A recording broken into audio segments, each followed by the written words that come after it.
और जब जब इस देश की कुर्सी पे नरेंद्र मोदी जैसे नेता, जब जब इस देश की कुर्सी पे अमित शाह जैसे तड़ीपार गृह मंत्री, योगी आदित्यनाथ जैसे मुख्यमंत्री इस देश की कुर्सी पे विराजमान होंगे, इस देश में जाति के नाम पे, धर्म के नाम पे सांप्रदायिक दंगे होंगे। और अगर आपको धर्म को देखना है, हमारा देश न जाने अब किस और जा रहा है। हमारे देश में क्या एक दूसरे का खून बहाने से, हिंदू मुस्लिम आपस में एक दूसरे का खून बहाने से अगर ये देश तरक्की करता है तो ये खून बहाना जायज़ है, वरना ये सीधे तौर पे गलत है। कपिल मिश्रा जैसे लोग वहाँ क्यों नहीं जाते जब हिंदुओं को रोटी की ज़रूरत होती है? कपिल मिश्रा जैसे लोग वहाँ क्यों नहीं जाते? कपिल मिश्रा अपनी पार्टी के नेताओं से जाकर पूछें कि 7 साल पहले जिन कश्मीरी पंडितों की छाती पे पैर रख के आपने कश्मीर में सरकार बनाई, हिंदुस्तान में प्रधानमंत्री बने आपकी पार्टी के नेता, आपने उन कश्मीरी पंडितों के लिए वहाँ पर कश्मीर में जाके आवाज़ क्यों नहीं उठाई?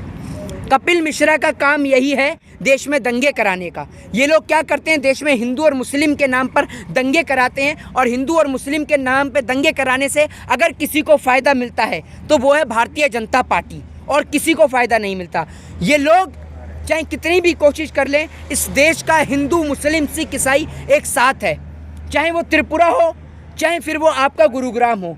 इन लोगों ने एक एजेंडा फिक्स किया है, कश्मीर से कन्याकुमारी तक देश में हिंदू और मुस्लिम के नाम पे दंगे कराकर भाजपा को सत्ता में स्थापित करना, धर्म की अफीम चटाकर लोगों को धर्म के नाम पर आपस में लड़ाना, ये भारतीय जनता पार्टी का एक पुराना एजेंडा है जो अब चलने वाला नहीं है। त्रिपुरा में जो हिंसा हुई उसमें जो यूएपीए लगाए गए लोगों पे 102 लोगों पे 101 लोग उसमें मुस्लिम हैं जी, उस पर क्या कहेंगे?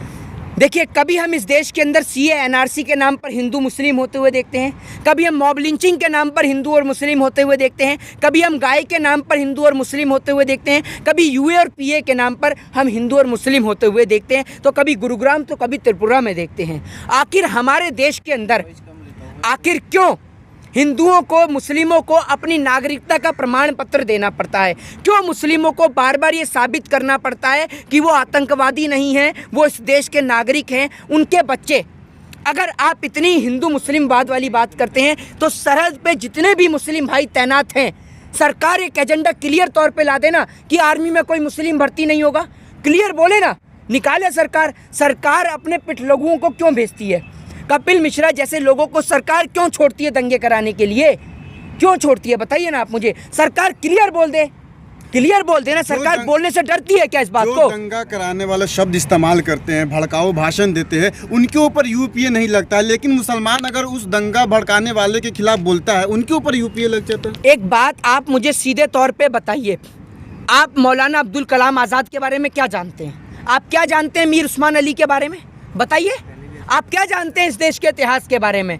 अगर मौलाना अब्दुल कलाम आज़ाद ये सोचते कि वो मुस्लिम हैं तो क्या वो इस देश को मिसाइल देते? वो तो पाकिस्तान को मिसाइल देते ना, लेकिन उन्होंने इस देश को मिसाइल दी। मीर उस्मान अली वो हैं जिन्होंने 5 लाख रुपए दिए थे अलीगढ़ मुस्लिम यूनिवर्सिटी को और 10 लाख रुपए दिए थे बनारस हिंदू विश्वविद्यालय को। तो जो लोग हिंदू और मुस्लिम की बात करते हैं वो एक बार इस देश के इतिहास को खंगाल लें। 1857 की विद्रोह क्रांति को पढ़ लें।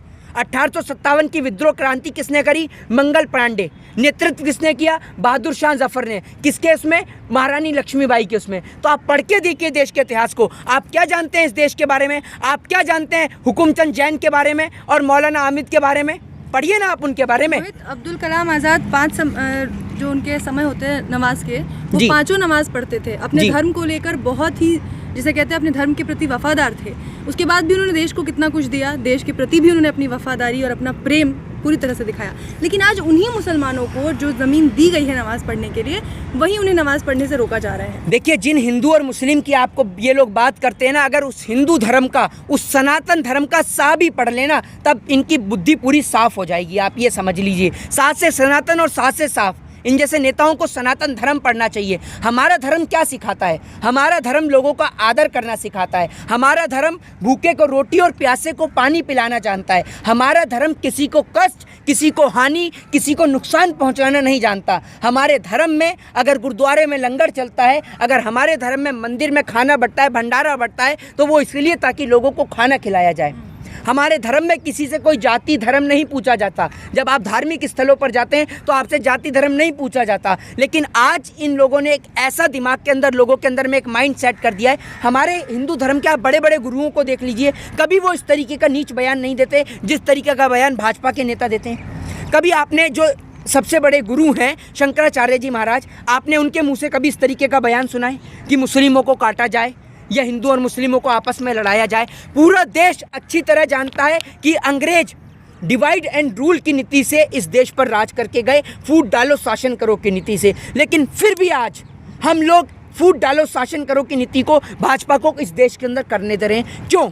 वो इसलिए कि पूरे देश के अंदर भाजपा के नेता जानते हैं कि आज ये देश एक आर्थिक मंदी से जूझ रहा है। हमारा देश आज एक ऐसे सेक्टर से जूझ रहा है जहाँ युवाओं को रोजगार नहीं है, किसानों को सिर्फ आत्महत्या मिली है, युवाओं को रोजगार की जगह लाठी और डंडे मिले हैं, और महिलाओं के साथ बलात्कार और रेप जैसी आपराधिक घटनाएं बढ़ रही हैं। तो इन सब को छिपाने के लिए सिर्फ एक ही उपाय है, हिंदू और मुस्लिम को आपस में लड़ाओ और जगह जगह सरकार बनाओ। यही भाजपा का एजेंडा है। त्रिपुरा और गुरुग्राम जैसी घटना को लेकर और दिल्ली में जो दंगे हुए, इसको लेकर अगर कोई मुस्लिम सेलिब्रिटी कुछ बोलता है, जैसे आमिर खान ने कहा था कि उसकी पत्नी ने कि देश सुरक्षित नहीं है, तो उस पर सारे मतलब कि भाजपा के लोग उस पर भीड़ गए थे कि कैसे बोल दिया कि देश सुरक्षित नहीं है। जब मुकेश अंबानी के बारे में खबर आता है कि वो लंदन जाने वाले हैं देश छोड़कर, तो उसके बारे में कुछ लोग नहीं बोलते हैं भाजपा के। एक बात मैं आपको बता दूं सीधे तौर पर, आपने बात करी अभी मेरी परसों ही, आपने जो ये बात कही है ना, बिल्कुल सीधे तौर पे सही कही है।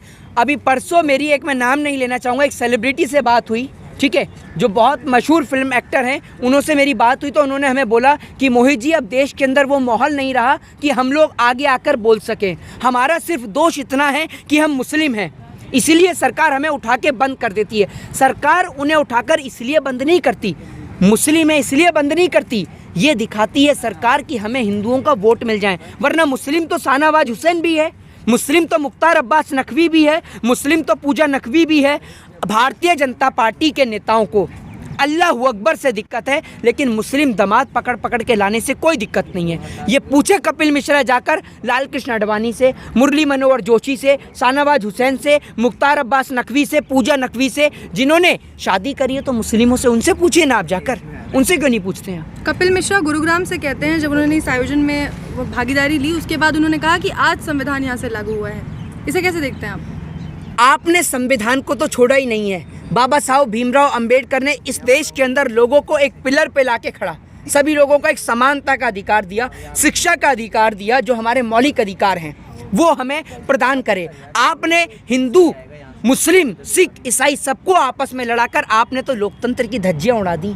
आपने तो संविधान छोड़ा ही नहीं है। आज आपने संविधान को तार तार कर दिया। वो देश जिसकी संस्कृति को, कल्चर को जाना जाता है हिंदू, मुस्लिम, सिख, ईसाई के माध्यम से ही।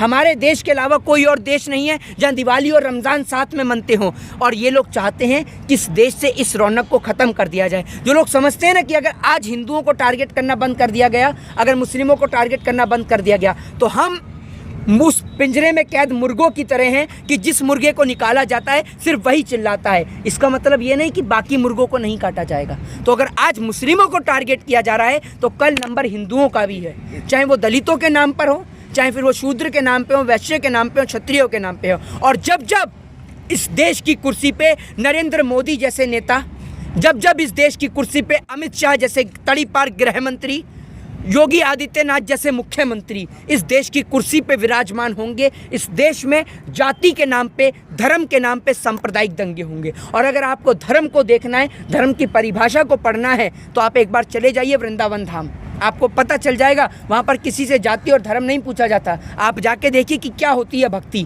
आपकी तरह नहीं कि भगवा चोला पहनकर हिंदू और मुस्लिमों को आपस में लड़ाया जाए, ये हमारा धर्म नहीं सिखाता। मोहित, ये कौन सा संविधान है जिसकी बात वो वहाँ से कर रहे थे? क्योंकि हमारा संविधान तो 1950 में लागू हो चुका है। ये संविधान भाजपा और आरएसएस के द्वारा का संविधान है, जो कपिल मिश्रा जैसे लोग लागू करते हैं और कपिल मिश्रा जैसे लोग ही उसको बनाते हैं। जी, जय हिंद, जय भारत।